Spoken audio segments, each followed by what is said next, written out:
So continuing with the morphology in flowering plant, I gave you the outline of what to study under the topic roots and stem.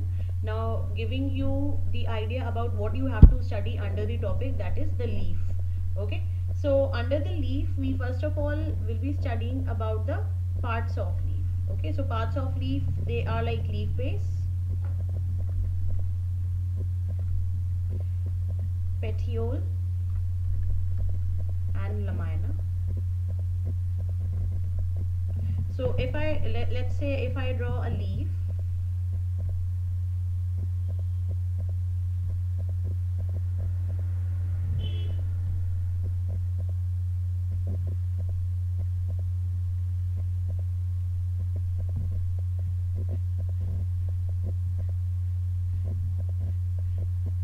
so that's a leaf over here. This broad thing over here, this broad thing that you can see, this is going to be called as lamina. The base, broad base, is the lamina. Okay, this stalk of the leaf that you can see here, this stalk, that is called as petiole, or you simply call it as stalk of the leaf. Okay, and then you come over to the leaf base. So the point, the stalk is arising from the stem, the point from where the stem is giving origin to the leaf base, that is or the leaf stalk, you call that as leaf base. Okay, so in general these are the three parts of the leaf. Then after this you will be studying about the, after the parts you will study about the types of leaves. Now there are two different categories. When you are going to classify a leaf, you will classify them separately, like first of all depending on what is the structure of the leaf. So type on basis of structure,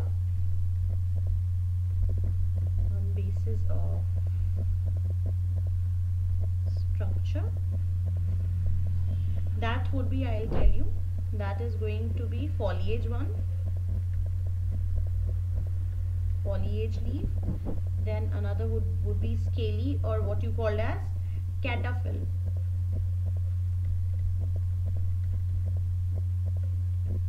Then another one is bracts, or also called as hiprophyll.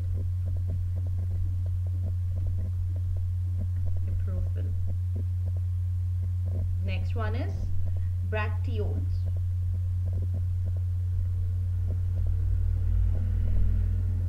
Another one, sporophyll. Phill means leaf. So wherever you see this term which is called as PHYLL, you should immediately get into your mind that this means leaf. So I'm calling this as sporophyll. That means it's spore bearing leaf, the leaf which will bear spores in it. Okay. Then there is another term, another one which is called as prophyll. Then another one which is called as cotyledonary.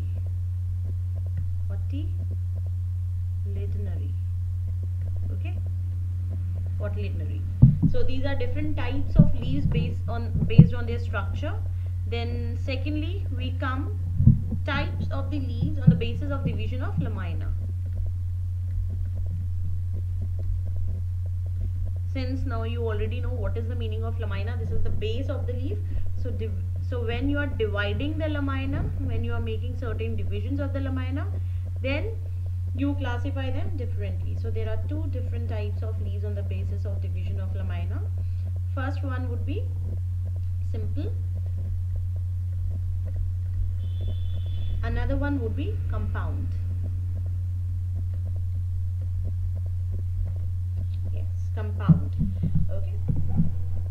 Now under the simple division of lamina, now here same thing, you have a stem. From stem arises the leaf base. Leaf base gives origin to the leaf. So over here you can see the leaf is not having any division in it. So in this lamina, division is absent. Okay. Now here you will have this main thing. This one is called as midrib, or this is called as main vein. Okay. And from the midrib arises different lateral veins, smaller lateral veins like this. So these are called as lateral veins, or you call them as veinlets. Okay. And usually at the base of a leaf over here, how will you classify that this is the base? You will be classifying it with the help of a bud. Usually you have a bud over here, and along with the bud you have a stipule over here. So this is a bud and this is a stipule. Okay, stipule means small leaf. Okay, stipule means a very small fleshy leaf at the base of the main leaf. So on this basis you will identify that yes, this is the main leaf and which is originating from the stem. Okay, what is its importance, that I'll tell you later on. Now coming over to the compound leaf. Compound leaf is definitely, it means here the lamina is divided. Lamina divisions are present. Now compound leaf is of two types. First is the pinnate. Another one is the palmate. Pinnate and palmate. Okay, so pinnate would be like, I'll tell you what it means. The further divided, unipinnate, bipinnate. If there is single division, then you call it as unipinnate. If the lamina is divided into two, you call it as bipinnate. If the lamina is divided into three, you call it as tripinnate. And then if it is more than three, you call it as decompound leaf. Decompound leaf. Then we come over to the palmate. Same way, it will be unifoliate. Then it would be bifoliate. Then it would be trifoliate, quadrifoliate, and then it would be multifoliate. Now what exactly is the meaning of pinnate? I'll tell you. I'll help you out with the diagram. This is the base of leaf. That's a main vein arising, midrib. Yes, and from the main vein will arise various small leaves which are called as leaflets.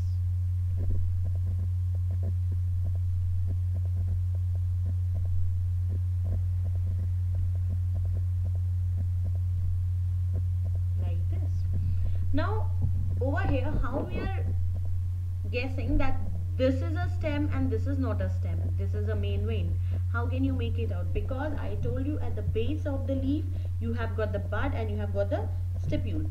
So here at the base you will have a bud present. This is a bud. Okay, so you immediately recognizes that okay, this is the main stem, and at the excess of main stem and the main vein you have got a bud.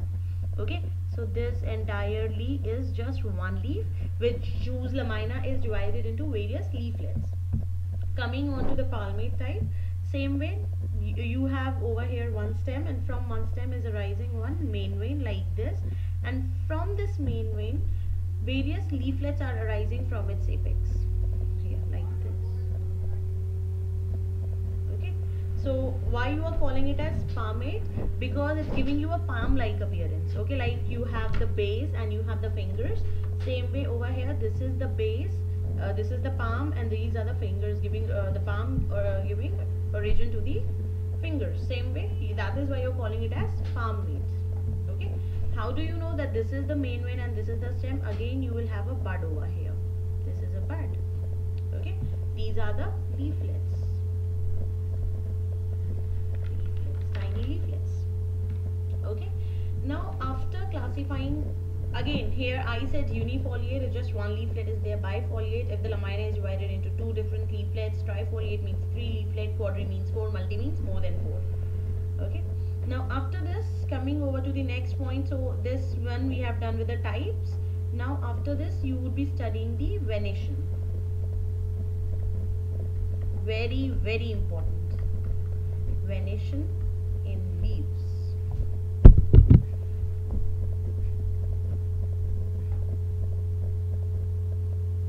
Venation in leaves. So venation means, I told you main vein is there in a leaf. In the lamina of the leaf there is a main vein, and that if we are talking about the vein, if either it's a main vein or if either it's a lateral vein, when combined together that is called as venation. Okay, now here we have got two type of venation. First is the reticulate. In general, when you are talking about reticulation or reticulate one, it means we are talking about the network. Okay, reticulation, and then there is a parallel one. Then there is a parallel one. Okay, So now here reticulate means kind of network. So here this is the leaf, let us say this is the base, and that's the leaf. So here we are done with the leaf. Here lateral veins are arising from the main veins, like this. Okay, and from the main veins small veinlets are arising, okay, like this. So there are further small veinlets arising like this. Okay, here also same way.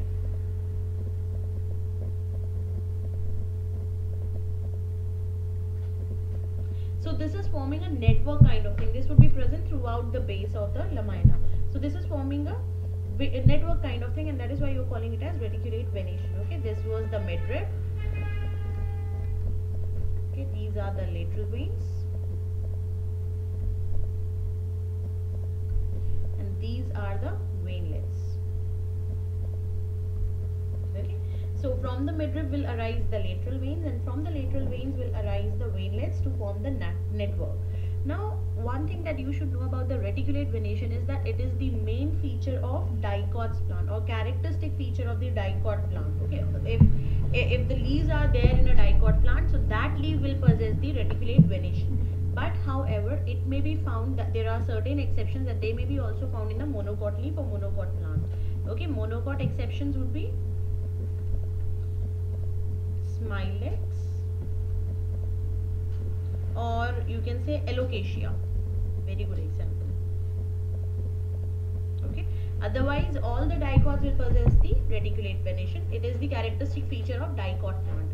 Same way, when we come over to the parallel venation, in this the network would be absent. Okay, now this is of two types. Parallel venation. Okay. Parallel venation is of two types. One is unicostate and multicostate. Unicostate and multicostate.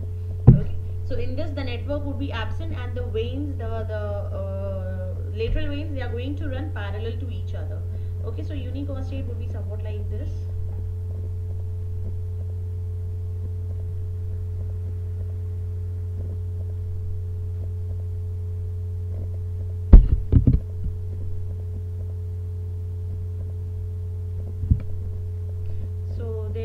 One main vein over here, and from this one main vein many parallel lateral veins are arising. Okay, so this is unicostate. Okay, multicostate would be different from unicostate, and it is further classified as convergent and divergent. Okay, convergent and divergent. Okay, here same way over here. Now if you are talking about the convergent, it would be something like this. I'll draw the diagram for you.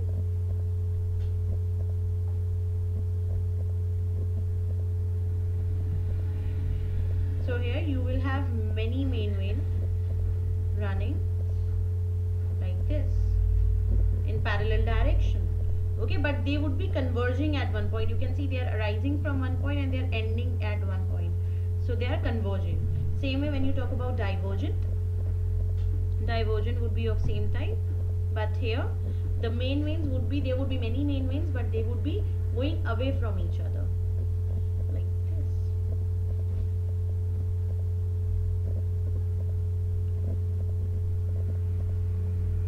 So here one main vein, another main vein, third main vein, all of them going away from each other, they are diverging. Okay, so this is the divergent one. Okay, now this parallel venation, this is the characteristic feature of monocot. This entire parallel one is the characteristic feature of monocots, but it may be found in some dicots like corymbium. This is an exception. Corymbium is a dicot plant in which parallel venation is found. Okay, one more thing, coming back to the reticulate venation, I told you again, reticulate venation, there are two types of reticulate venation, unicostate, multicostate. Yes. Okay, so if you are talking about the types, they would be unicostate and multicostate.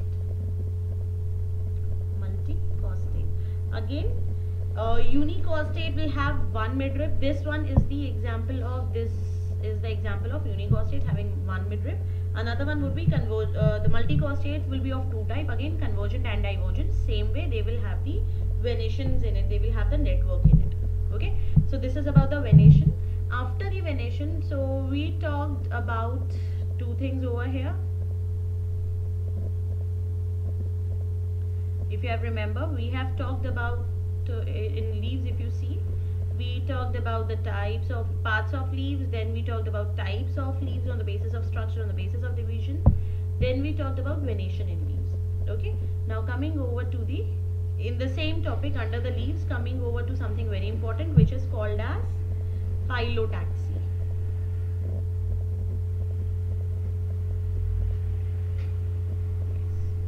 Coming over to the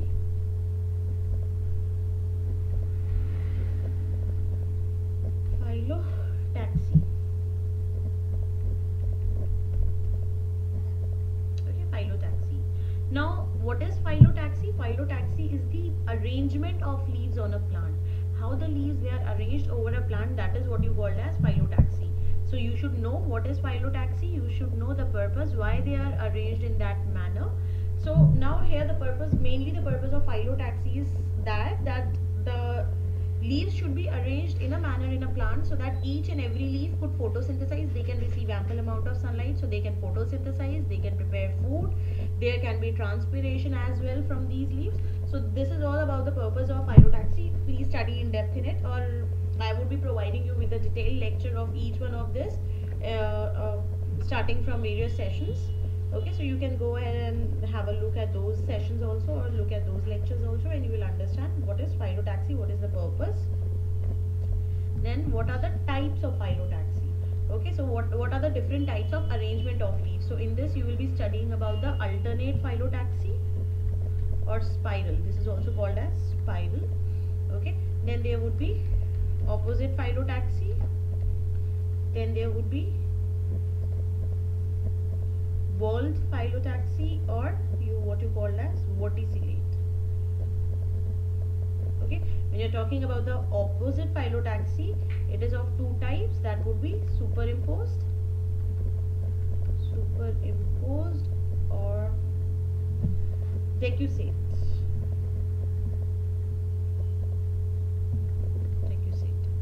Okay, so this is about phyllotaxy. Please study in detail about each one of them.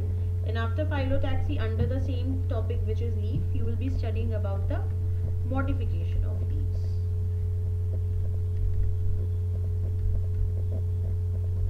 Okay, under the modifications, now here the leaves they get modified sometimes in order to achieve various functions, like if the base of the leaf. Now one thing you should know is very important, there could be modification in the leaf base. Modification in leaf base. Now when you talk about leaf base, the other name for the leaf base is hypopodium. Then another one is the mesopodium, that is modification in petiole or mesopodium. And the third one is there could be modification in entire leaf, that is whole leaf modified. Okay, so if we are talking about modification in leaf base or hypopodium, under this you have got two modification. First is sheathing leaf base. You will be studying about the sheathing leaf base, and the second one would be pulvinous leaf base.